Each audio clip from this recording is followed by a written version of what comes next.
All right, so it's that time for the top 5 must-have research bureau ships in World of Warships. So if you're looking at this video, that means that you got yourself access to the research bureau that is in the armory, and you're looking to get your first, maybe your second, maybe your third, or fourth, or fifth research bureau ship. And you're looking to spend a little of that research bureau points on some of these beautiful ships that are in here. So in this particular top 5, it's not going to be in any particular order, just the recommended ones that I'd recommend in my personal fleet here.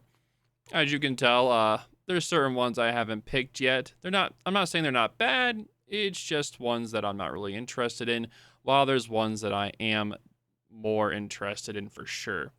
But over time, I do plan on getting all of these. I just like these particular ones just a little bit more. And pretty much every single one of these ships is going to be costing. The tier 10s cost about 6. It's about 6 resets just plain. Or if it's 2 times bonus, it's going to be 3. The lower tier they are, like the Paolo Emilio, that's about 4. Siegfried is 5. Drew is still 6. And Illinois is going to be 5. So with further ado, let's start looking at these ships and talk about why they're such to be must-have research bureau ships. So the first one is going to be the good old Ohio. So the Ohio is probably the best all around research bureau ships. The ship has really good gun accuracy on its 8 guns. It is very easy to play, very versatile and powerful. You are able to build this in multiple ways. You can build it for secondaries, you can build it for sniping, you can do it for more of a jack of all trade if you build. It's a lot of fun to play. Definitely worth the research bureau points. A lot of people play it more as a jack of all trade build or more of a tank build. It has a very quick heal to get it back really quick cooldown on it. So you're able to get your heals back quicker. DCP is the American, so very long with that, so very tanky.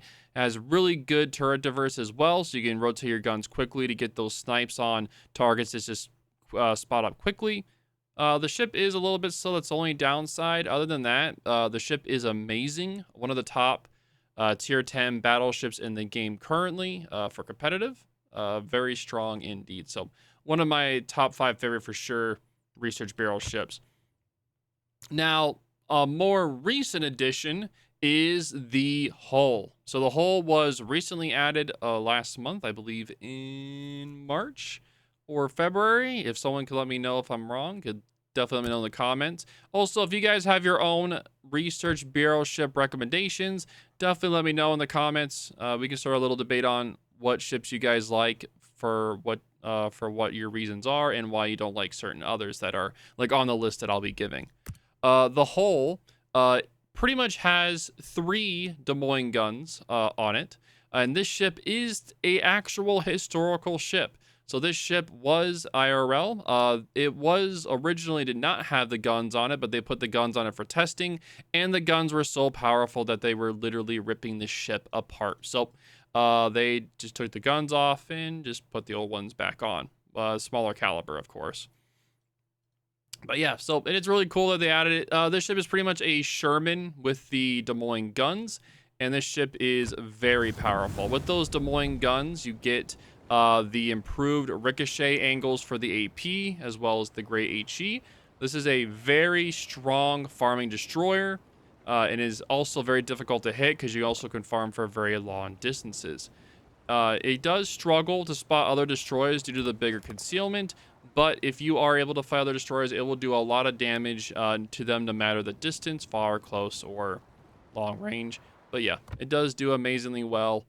Very strong ship indeed. It does come with a specialized repair party as well, so you do get a super heal of sorts on this ship. So it's really nice for a destroyer at tier 10 to get heal, so makes it very strong. It does get an engine boost and a DFAA, which helps you against aircraft carriers, which are very prevalent. The only real downside is there's going to be 3 of them. The low speed of the ship is not the quickest, unfortunately. It does have a 6.5 concealment, which is kind of high for tier 10 for like the average, but it's still okay amongst other gunboats. It does not have smoke.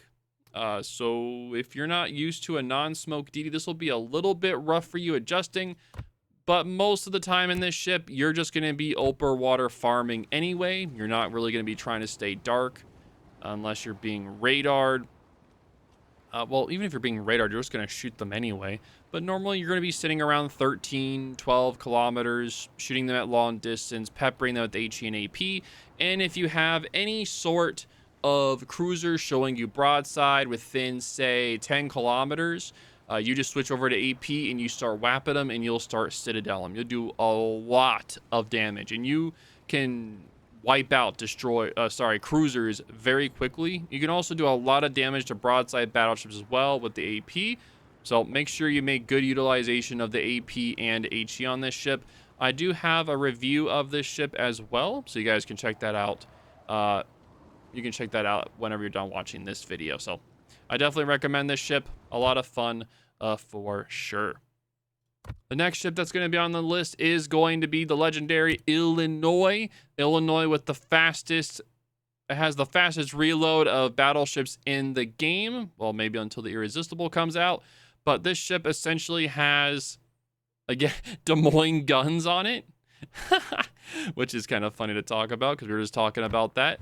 It has essentially Des Moines guns. It has 12 of them on it with a 9-second reload with a very long range. So you can do a lot of long range farm. This thing has a very, very, very high DPM, and the HE does have a 34 millimeter HE pen. Now, this HE pen is amazing to be able to farm battleships, cruisers, or anything alike at long distance to go through the deck. And it also has a very nice fire chance of 16% with those 12 guns. You'll be burning enemies alive with it. Now, the AP is also really strong as well. It comes with improved ricochet angles as well, so you are more likely to pen targets when they're angled. So, like, imagine this, right? Normal AP, you're shooting, like, right here. It's not going to pen right from this angle, but with the improved ricochet angle, it theoretically would pen right here because it has a less of a ricochet angle. So it's able to pen it more. So it makes it very, very, very, very strong. You can also, like, the main downside of this ship is it is a Iowa hull.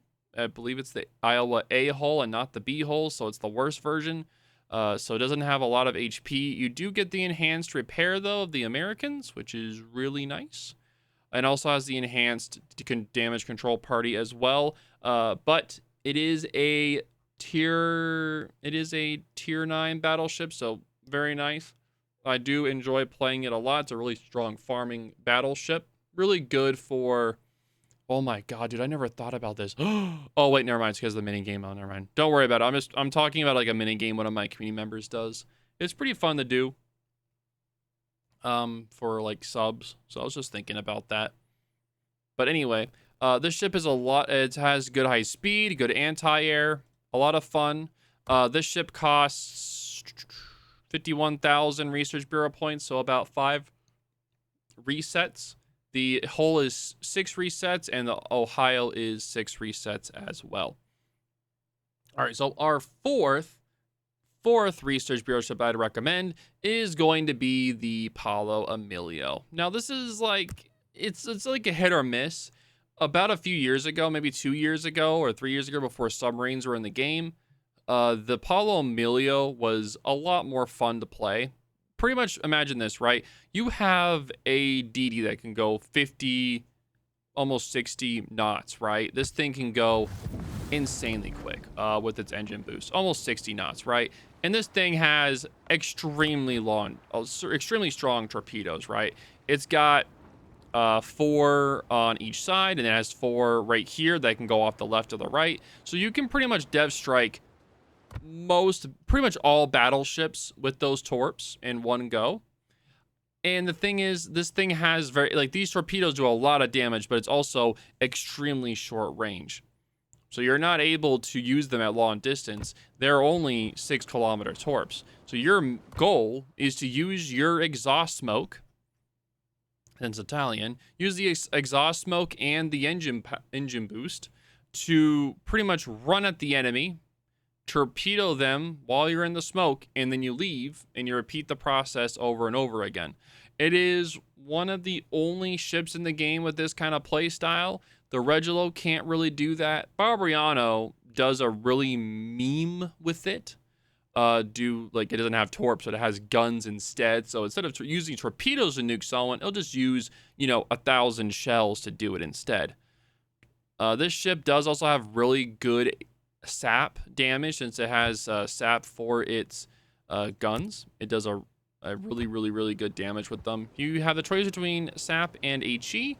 If you're fighting destroyers with this thing, it is going to be a rough fight because this ship is purely built around that yellow Paolo. That's why it's not called Paolo Emilio. It's called Yellow Emilio because you're literally yellowing at the enemy.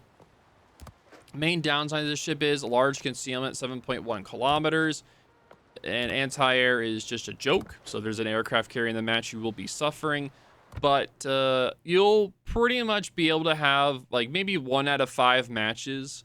You'll have like a really good match. It's a very feast or famine. You're either going to get really good matchmaking with this ship, where you're going to have a lot of fun. You're going to have an amazing time yellowing people, killing them, and doing a lot of damage. Or you're going to have a painful existence, wishing you were never born in that match. And submarines kind of make that a lot rougher nowadays, so quite unfortunate. But anywho, so before I do the final top 5 recommended must-haves for Research Bureau points, I think the Sicilia should be a high recommendation as well. If you like playing the Colombo, or you're interested in the Colombo, but you wished that it had secondaries instead, well, look no further than the Sicilia. The Sicilia is essentially a Colombo that is less accurate, and instead of having SAP and AP, instead of having SAP and AP, this thing has HE and AP, and the secondaries have SAP instead. So if you're looking for a secondary Colombo where it's more focused on AP, HE for the main guns and SAP for the secondaries, look no further than here. This ship has long-range secondaries, which are a lot of fun to play. And you use the exhaust smoke to be able to pretty much you move in, and then as you're moving in, you're going to be using, like, once you get close enough to use your secondaries, you can then use your exhaust smoke to pretty much stealth fire your secondaries while in smoke as you're moving around.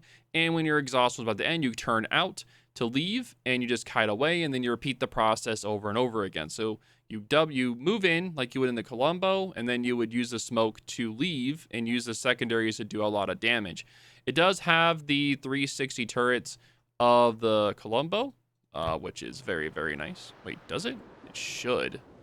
It should have the 360 turrets of the Colombo. I'm pretty sure it does. It should. I should have the 360 turrets of the Colombo. Let me just look real quick. I'm 90% positive it does, but I just want to double check. Yeah, it does. It does. Okay. It has the 360s. Okay. So it has the 360 rear turrets, so they can face forward and go left and right, and it has the same ones at the Colombo. I just wanted to double check because I want to make sure I give you guys accurate information on that. The Sicilia is definitely a high recommendation for sure. Really fun to play, really fun brawler for sure. All right, so the final ship I have on my top 5 must-haves is going to be the Brennus. And the reason why I say the Brennus is because it's pretty much a cross between Marseille guns and the Henry Hull.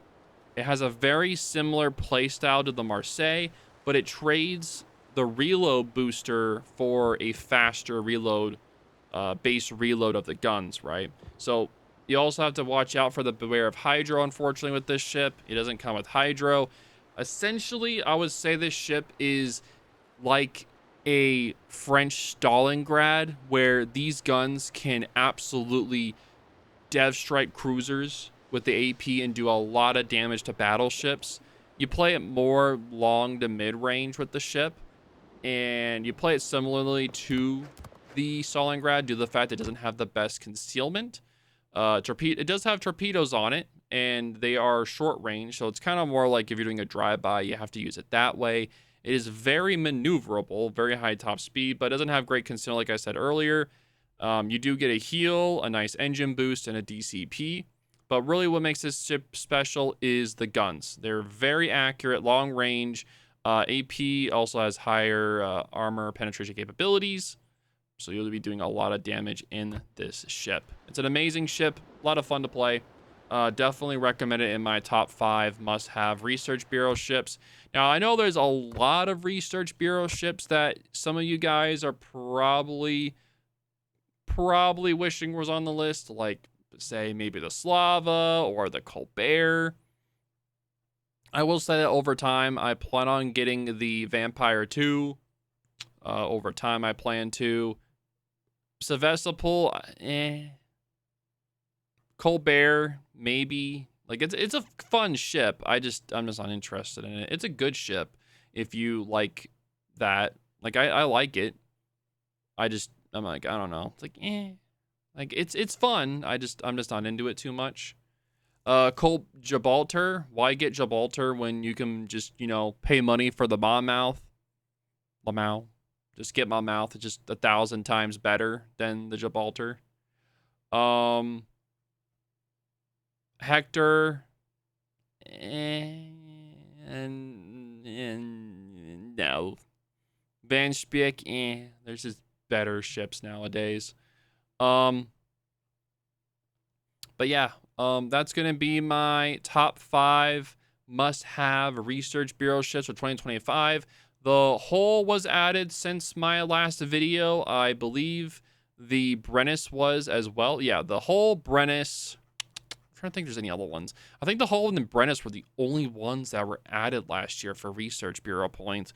That's kind of crazy that this Brennus was added. Oh, I think the Illinois was too.